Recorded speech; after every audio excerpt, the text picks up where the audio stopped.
Well, hi everyone. And for here in America, for those of you who are coming in from America, Halloween is a pretty big holiday for us. And yesterday was Halloween, and we had a great time.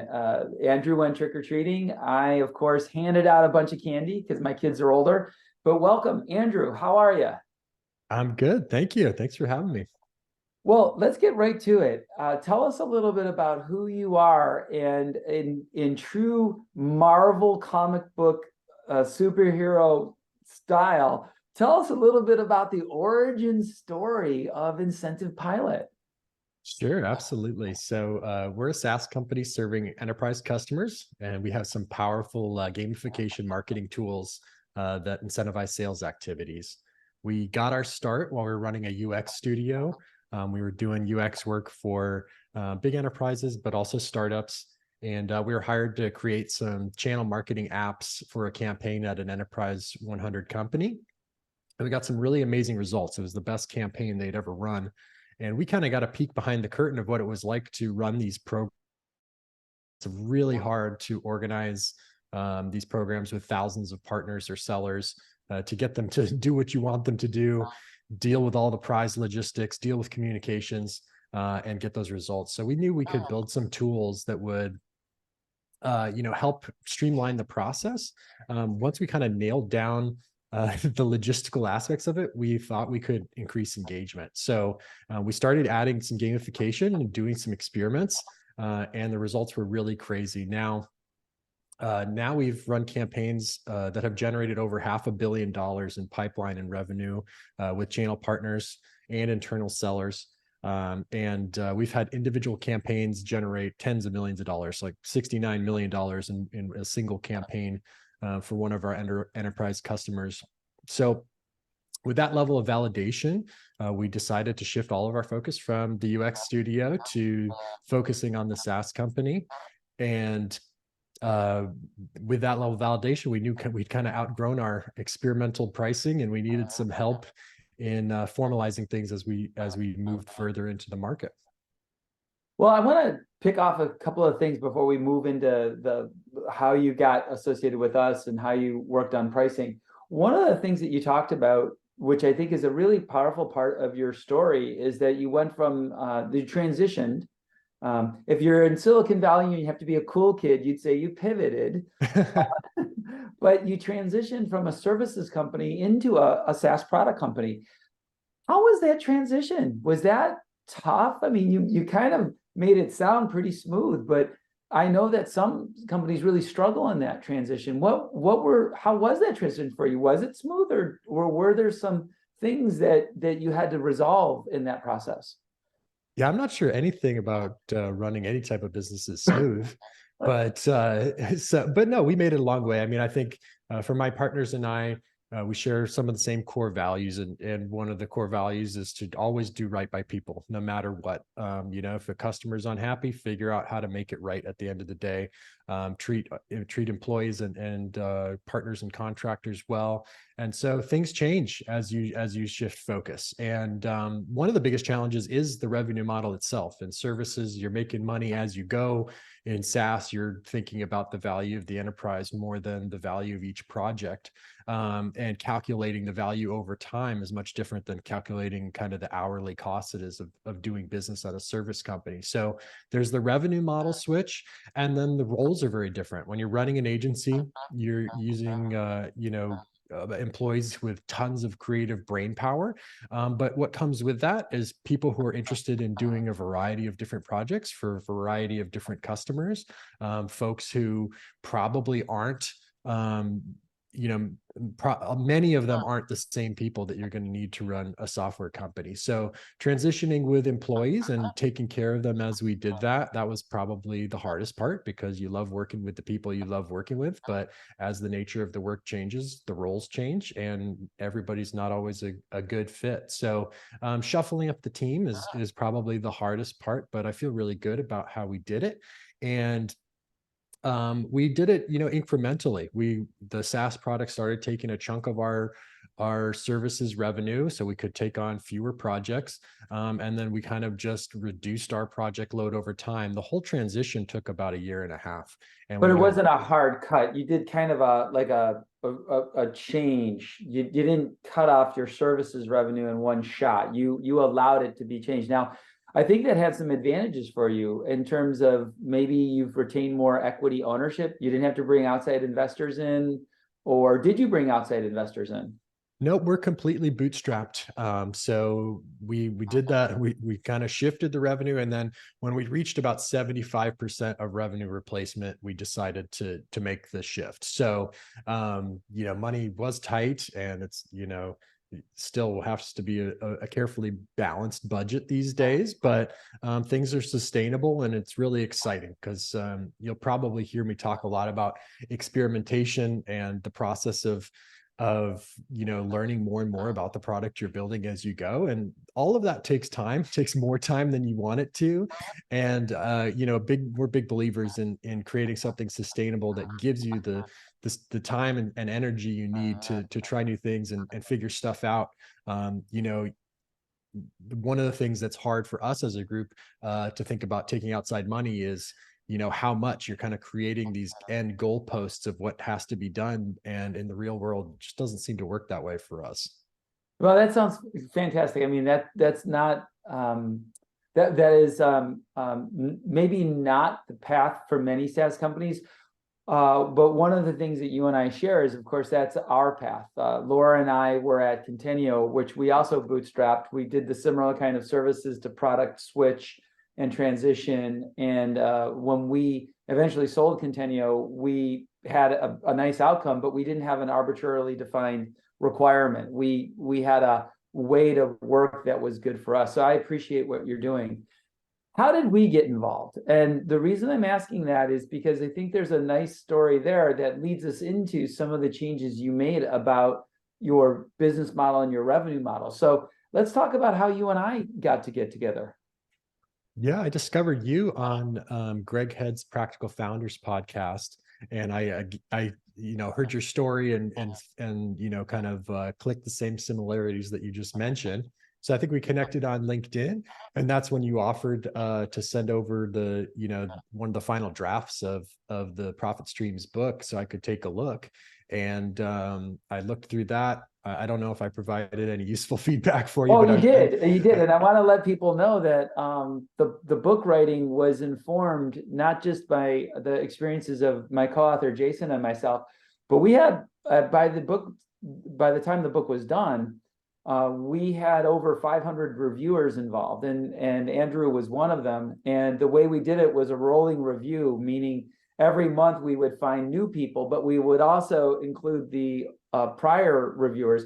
And Andrew did come in when the book was a little bit more complete, and he, of course, helped. So, Andrew, what was curious to me was that I wrote a book that was with Jason. We try to, like, as impart as much knowledge as we could. And when you reached out to me and said, "Hey, I want to do a growth pricing workshop," I was like, "Wait a minute, you read the book. Why do you need this?" And talk about what was going through your mind, that even though you had read the book and you knew it, you still wanted to go through a growth pricing workshop. How is that? I'm a big believer in expertise. I don't write our contracts for the company. I don't, we don't do our own taxes. When if something is complex, I think if you find the right expert to help you, it's truly invaluable. And I knew that, the book is wonderful, and it's so full of so many ideas.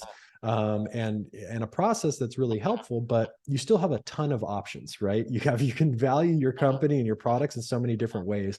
And I really look at, excuse me, building a product as a series of experiments, right? And in the phase of building your product and your company, it gets to a point where you have too many experiments. Kind of the lab is full, right? You got beakers on top of beakers, and fluids running everywhere, and it's not really, again, not really a sustainable thing. So just like you need that sustainable revenue to keep you going and experimenting, once things get too chaotic in the lab, it's time to formalize some things, move them to process, and make room for those new experiments. And so that's a matter of, focus and energy.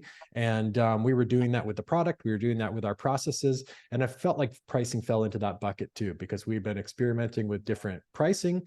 We had a variety, our product has a variety of different features for a variety of different customers, all in the same world, which keeps it, a very well positioned product. But there's still just so many different things you can do, that I knew that at least an outside pair of eyes would be really helpful. And in my experience, always getting help from the expertise, and probably the most valuable thing is the peace of mind. We've hired experts in the past to help with business processes, to help, in the agency days with any sort of specialized thing. And at the end of the day, even if you don't get anything new out of it, which was not the case with our relationship, but even if you don't get anything new out of your time with the expert, you get the peace of mind that the person who's been there and seen it all is kind of validating your approach. And so I always see tons of value in the expertise, and I got a ton from the growth pricing workshop. So that wasn't the case there, but those are the things that make me seek out experts, because I place a high value on energy and attention. And the more kind of unknowns floating around in my head and my team's head, the less focused you can be. I want to pull out about three different things that I jotted on my piece of paper. One is, and this is occurring for me in real time, everyone. So we have, as you can imagine, Andrew and I have a couple of bullet points, but we're letting things flow. And one of the things that just occurred to me is, Andrew, I've seen service providers make this transition from a service company to a product company. I've also seen it fail. And I think one of the things I just realized with what you said, like, you just unlocked something for me, is people who were service providers and who were hired for their own expertise, as you were when you were running your agency. I find that, and I would follow into this camp myself, is it seems that we are often more comfortable hiring experts to provide services to us, whereas the entrepreneurial myth often promoted in Silicon Valley is the entrepreneur has to do everything. And those people tend not to hire services because there's this myth, or there's this belief like, well, I have to do it all. And it was really interesting that you talked about a number of people that you hire to help you out. But I've actually seen in Silicon Valley entrepreneurs struggling through, I'm going to get my taxes done, or I'm going to get my intellectual property filed. And I'm like, why are you doing this? So I thought that was really interesting. Do you think that your background of being hired for your expertise makes you more amenable to hiring people for expertise?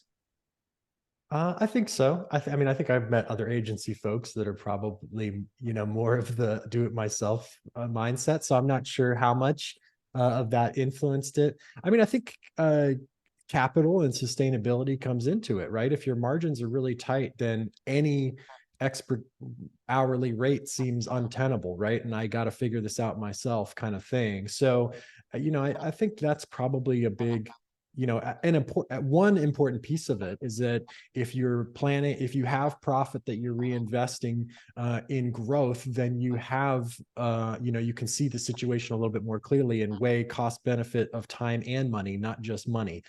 So that, at least that's a piece of it. But yeah, maybe I'm trying to avoid being a hypocrite because I, was hired as an expert, and and I got to do the same thing. But I also think it's, I think it's maybe personal development and learning along the way. I mean, in the early days, certainly tried to do everything ourselves, and money was tighter. I'm thinking about way back in the beginning of the agency when you're just getting started. The projects are small and the margins are not good, and there isn't a lot of extra. But and maybe there's some personal growth there too, where you learn over time that your time is valuable, but again, your focus is valuable too, because I think one of the biggest killers is feeling unfocused and overwhelmed. And so I place a high value on being able to purchase time and focus. Right, because but by purchasing a certain kind of expertise, you can actually focus on the areas in which you do need to be the expert and you do need to be focusing. Well, let's circle back now to Incentive Pilot, your transition and your awareness that, hey, I want to actually go through a growth pricing workshop. One of the things I'd like all of the attendees to know as part of the background is that when we mean B2B, we often don't define the B of the B2B very significantly, meaning sometimes business to business could mean I'm serving retail stores with small amounts of revenue and I've got a lot of them. But in your world, the B2B is a pretty big B of the companies you're serving, which tends to lend themselves to more complexity in terms of the relationship, higher overall deal and price points, right? You're not selling apps for $4, you're selling multi-$100,000 to multi-million-dollar deals. So what were some of the things that you were looking for when you initiated the conversation with me about, hey, I'd like to do a growth pricing workshop? What were, in a sense, what were some of the triggering conditions or some of the problems that you were feeling that you thought maybe going through the growth pricing workshop would be helpful about? I think the complexity of the different pieces of the product is a big one. So, we run basically marketing campaigns that go to sellers or channel sellers that incentivize them to do stuff.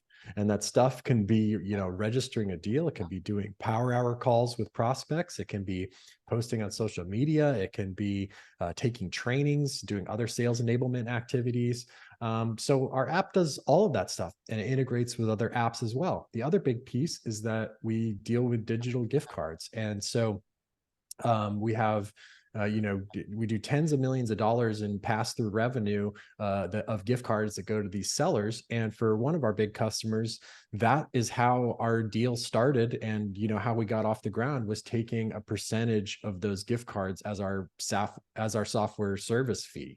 And we didn't want to do that with new customers because the product had changed. How people were using the product had changed. A lot of new customers wanted our gamification, they wanted our integrations, they wanted our tools, but they already have their enterprise gift card people. They're not going to switch for us, especially not for a product that is very kind of new in the space, and people feel like they're taking a risk on it. Even though our results are impressive and consistent, it's weird. And that's one of the things about the enterprise world is that they're stuck in their ways, and the culture of how they've done things is deeply entrenched at all these organizations. And so kind of one thing we wanted to do with the pricing and how our deals were formatted is like, okay, the product's a little out there.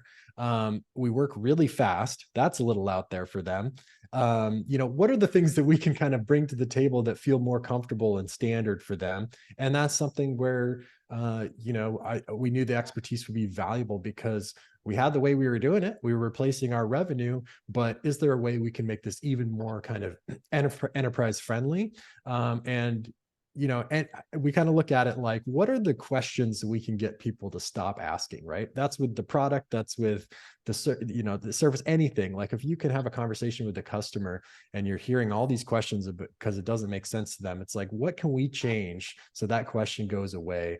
And I think those kind of factors were the ones that led to, okay, let's take a step back. Can we kind of get all these different pieces working better for us? So it makes more sense to the enterprise customer. So it makes sense for our revenue models. So it makes sense for customers that want gift cards, that don't want gift cards.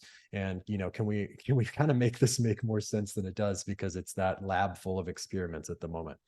So I think that there's a couple of lessons for all of us in what you just said. I think one of them is there's always the equivalent in medical terms of patient zero, right? The first patient who gets infected. And of course, we call it customer zero in this transition. And what you found was that your customer zero was very comfortable with a certain form of a value exchange. They were comfortable with a percentage of the volume of the money that was going through your system.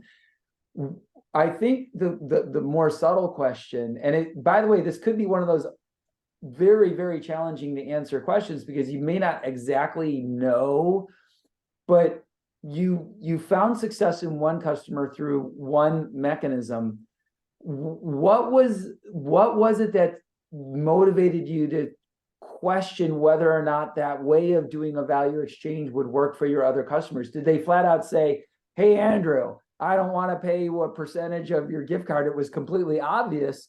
Or was it, hey, Andrew, we really like your model, but we're not so sure about how we're going to work together? And it was all this kind of indirect or subtle slowdowns in the sales process. Because, and the reason I'm asking this is because sometimes entrepreneurs or people who are in a larger company and they're trying to grow up, grow up that growth curve, is they start to see this slowdown and they don't know why the slowdown is occurring. And they imagine it's Jeffrey Moore, I got to cross the chasm or whatever. When in reality, the slowdown is caused because the way they want to get money for their service isn't aligning to how the customer wants to buy it. And that's what you were saying. You were saying, look, we found that the customers didn't want to buy the way that we were selling. And so my question to you is, was it an explicit, like, we don't want to pay a percentage of the card fees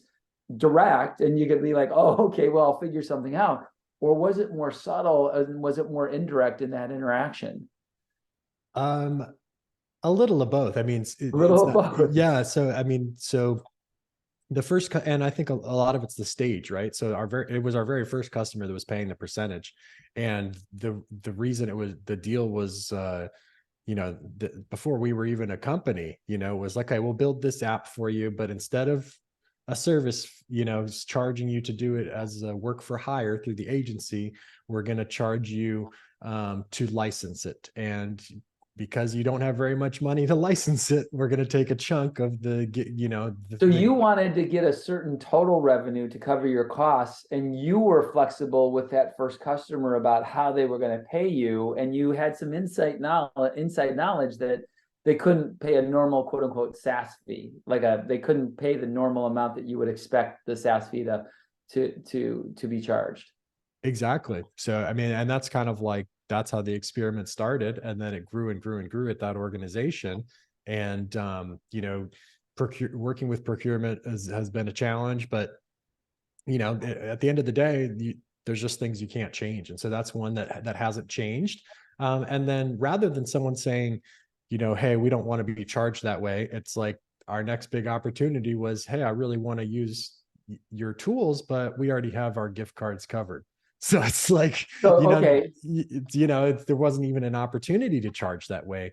And then, the other interesting thing is that once we developed the gamified engagement tools, your need for gift cards or other, monetary or physical prize incentives drops drastically. So there's this kind of contrast between, you use our gamified campaigns and you don't have to spend $50,000 on gift cards this campaign. You can spend 5 and get the better results because you're using the gamified campaign. So the efficiency. So you didn't want to charge that way because you would have been lowering your revenue because you're cutting out costs for your customer. Completely. And you want to find a way to say, hey, look, I'm cutting out this cost. I'm taking you from 50K to 5K. And of course, had you been tying your revenue to that, you'd be lowering your revenue. And so this requires some modeling.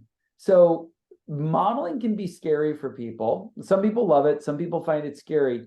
What was your relationship in this process to building out spreadsheets or financial models that would help you reason about some of these choices?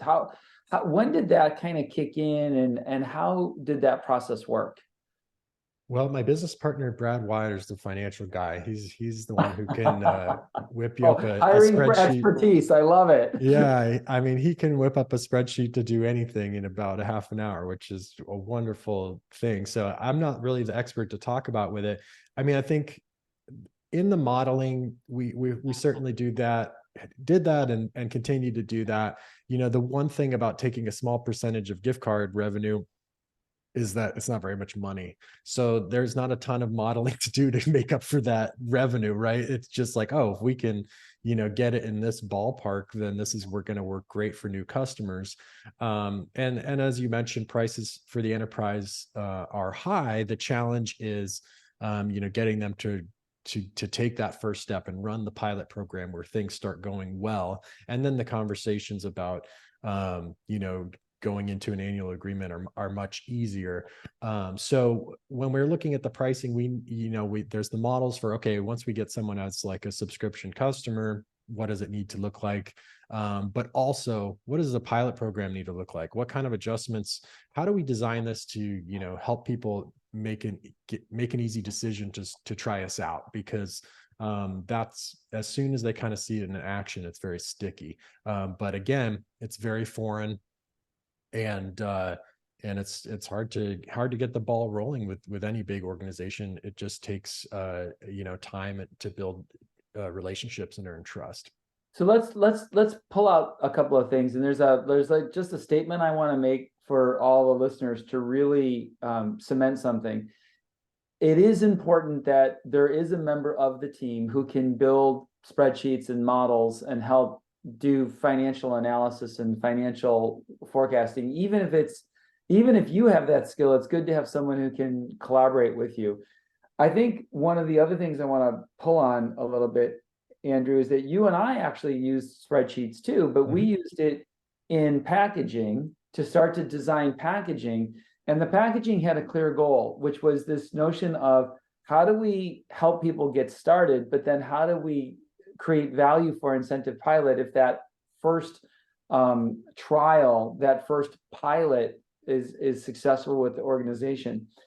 What were some of the insights that you acquired or learned in that process, and how did they match once you put those insights in place? How are things going? So there's like a two-step question here. One is this notion of the goal of making it easy to try out because you knew you were sticky, but also being fair that once you got going, you were able to recoup the value. How did the model help balance, or how did the choices that we ended up making, how were those balanced?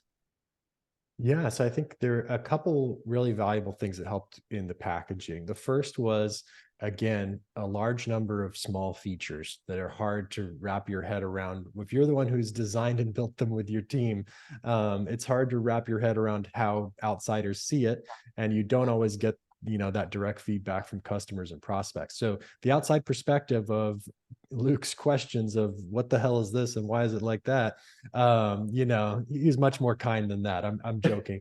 But you get in the questions, the direct questions and the conversation, you start to understand how it makes sense to people on the outside, because they don't know how the product works. They just know how how it seems the product works.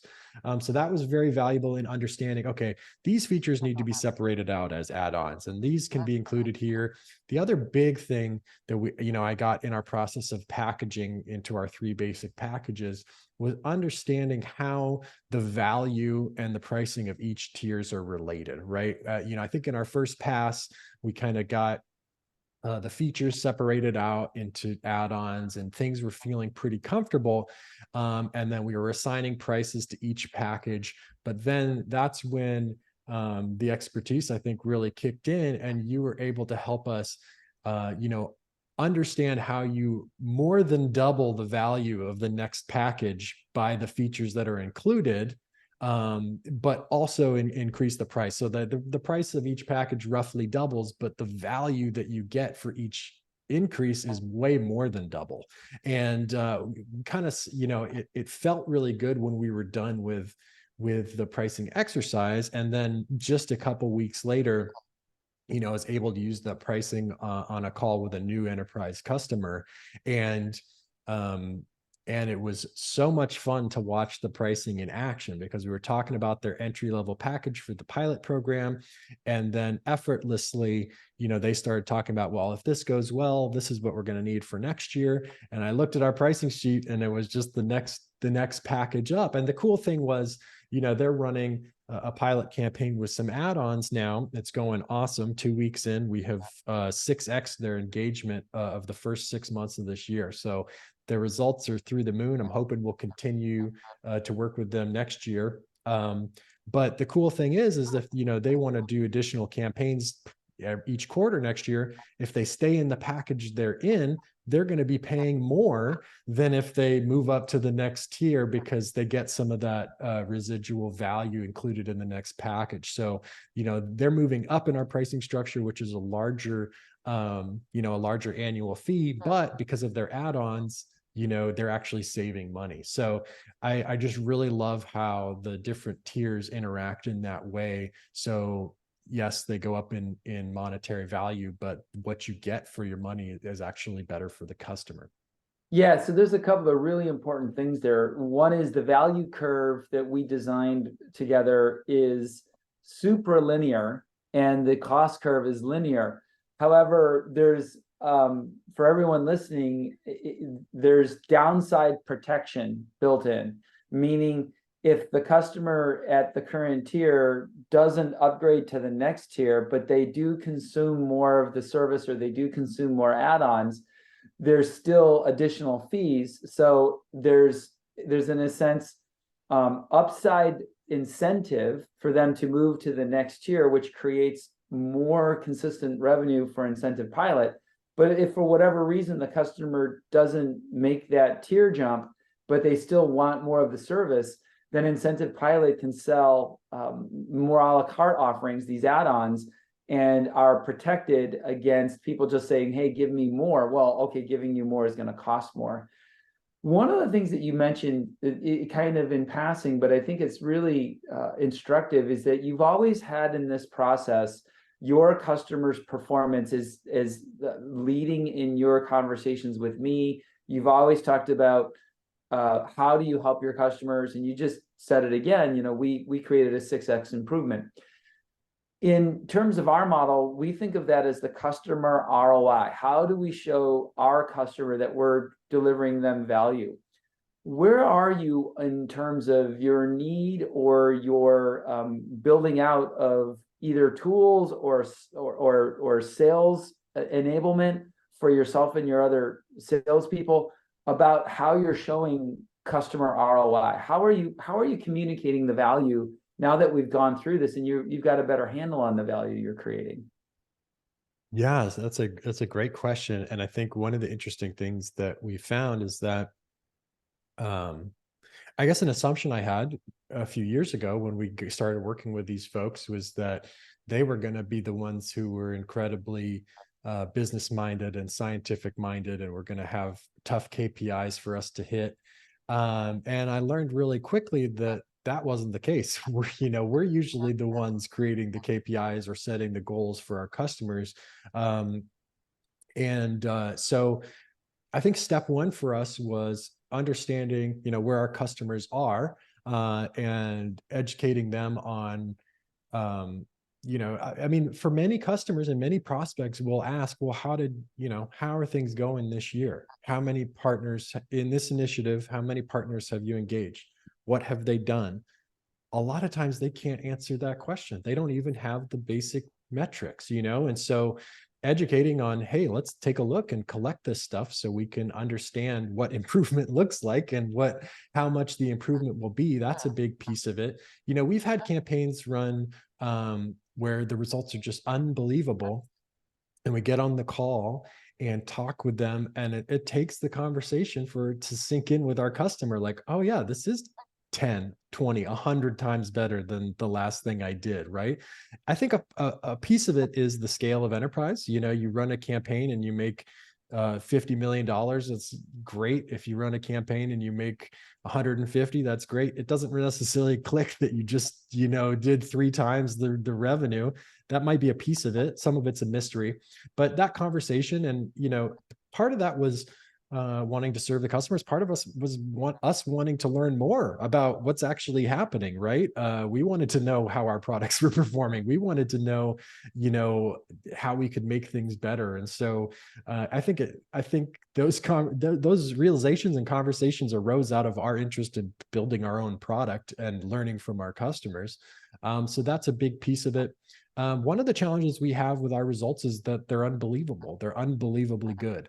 And so that's a kind of a funny little problem we have, is even being taken seriously in initial It's conversations. interesting. There's a famous book for consultants by a guy named Jerry Weinberg, The Secrets of Consulting.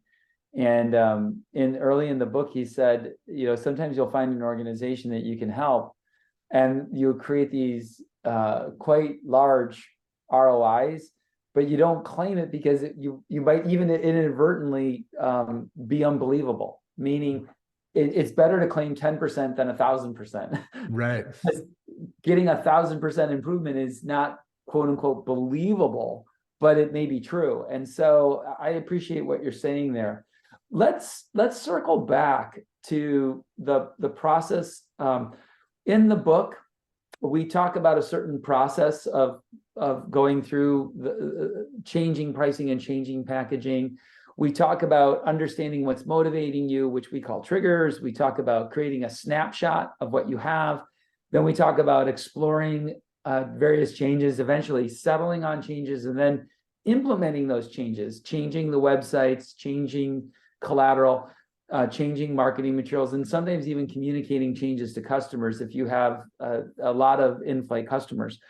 A question I have for you is, was the process that we followed or outlined in the book and then tried to follow, was that a helpful process, or do you think we varied a lot and we had to vary a lot to kind of meet the needs that you had? I think the process was certainly there. I think, what kind of caused me to reach out for help is, again, I just knew we could get to the end goal faster, right? I might be able Okay. to do the process ourselves and study it, but I wanted to be there quick. We had some important conversations coming up.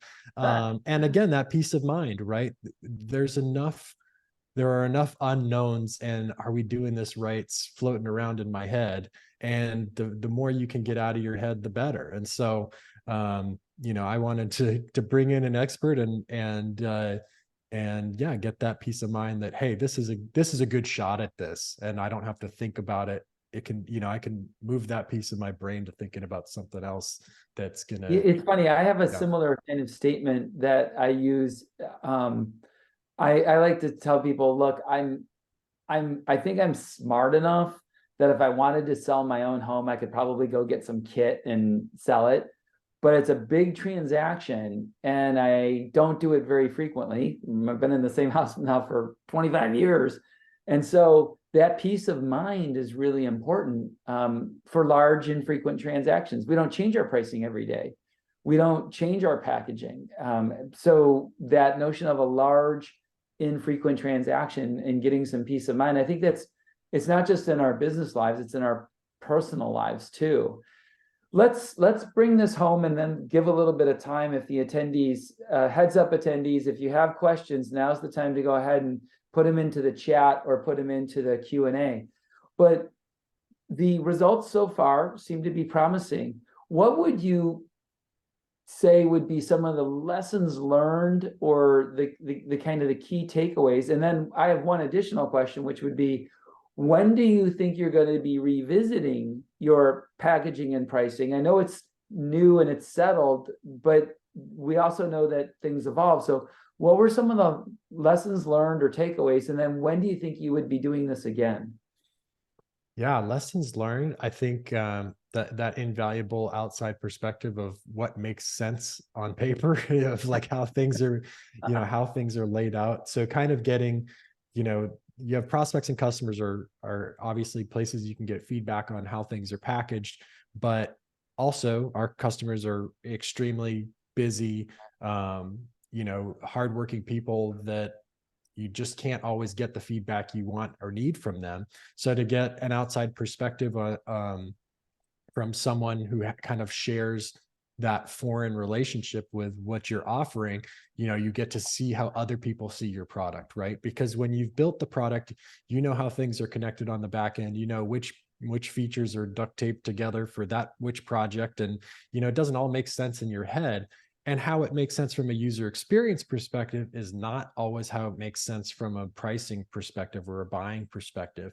So really sorting out the three different views of our product, how it works from a technical perspective, how it works from a user perspective, and how it works from a buying perspective, to have those things settled, or settled enough. Obviously, nothing's ever settled. To understand more about how those systems work and interact is really invaluable. And I think it's has gotten us to the next stage of maturity in the business and the offering, again, to kind of remove some experiments from the lab. And in terms of reevaluating, I don't know how soon we'll reevaluate any of the packages. I do like how the system and the framework works. We're always adding new stuff, so there'll be new add-ons to get into the pricing. So those will be additions. So when you add new stuff, your current, so the meta structure of the packages seems to be holding, and we don't want to change those too frequently. And I agree with that, by the way. I think one of the changes, one of the mistakes that B2B people make is they'll say, well, I'm experimenting with my pricing, and they just keep experimenting and experimenting. Like you said, the lab has too many experiments, and sometimes you kind of got to let it stick in the B2B world for a little bit. But once you've got this structure, to replay what you've said in my own language, if it's okay to do that, I've got this structure. I've got a dev team that's solving new problems and bringing things in. And so as I bring new things in, I'm going to fit it into this structure. And you feel that structure allows you to do that? You don't foresee any like major hiccups with what's on your roadmap and what's on the packages for buying? A week ago, I would have said no, but we got some new ideas from customers. No, I'm joking. I think for the most part, yes. There's always going to be things that don't fit, and that's why it's mostly a joke. I do think that they will fit in. It's just as much as you want to systematize things, there's always new opportunities and things to think about. So no, I think for the most part, we can add small features into our add-on selection, or just throw them into the packages if we need to. So I think why would you throw something into a package as opposed to creating a new add-on? Is it just because you want to provide more value? Is it because you want to retain customers? What are some of those motivations? Like, I've got this new feature, and it's a fundamental choice as a leadership team. Do I charge for it as an add-on or a module, or do I integrate it into an existing package? What might motivate you to choose one over the other? I guess the customer expectation, right? Customer expectations are probably the biggest driving factor of anything, right? And so if they would expect it to be included and not an add-on, that's why it would go in there. And then I guess the other case would be something that's technical debt that should be a feature, and right now it's not, right? So those would be the two cases. I think most of the majority of the time it would be an add-on. Okay, great. Yeah, and I think that's something that all of us as business leaders, all product managers, we have to make those choices. And there's no uniform answer. There's this idea of like, okay, I've got this thing.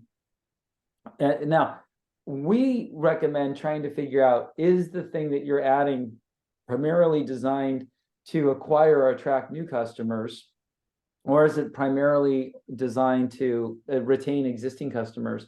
And I think it's in the retainment of existing customers that you tend to lead towards including it in a package and just saying, hey, it's a new and improved version of IncentivePilot, as opposed to things that can attract new customers, in which it would be like, hey, there's a module, there's a configuration, and we can meet your needs. But those conversations are occurring quite consistently. And I really did like the triad that you introduced. I wrote it down. Like, how does it work from the user perspective? How does it work from the technical perspective? And how do I buy it? How does it work from the buying and pricing perspective? I like the way those three perspectives work together. Let's see if there's any from the attendees. I don't know if we have any Q&A, any questions. But are there, so I don't see any, but Laura, if there's any that you see in your world, let us know. And of course, participants, feel free to send them. I'm going to turn this over to you, Andrew. What other final words of wisdom might you want to close with in this process? I don't know. I don't know if I have any words of wisdom. I think to go back to your last question, revisiting pricing, I don't think we'll be revisiting the packages. I do think there'll be some experimentation with price increases next week or next year, just depending on the demand of our conversations, because we haven't gotten any pushback on the new pricing. Yeah, no pushback suggests that it might be too low. It's new, it's still new, and the sample size is small, but probably opportunity to try some increases next year. Brilliant. Okay, Andrew, thank you so much for participating in this, sharing some of your experiences, sharing some of your wisdom. I really love this idea of how you've made the transition from a services agency-based organization into a product-led organization. I also, like you, listened to Greg Head's.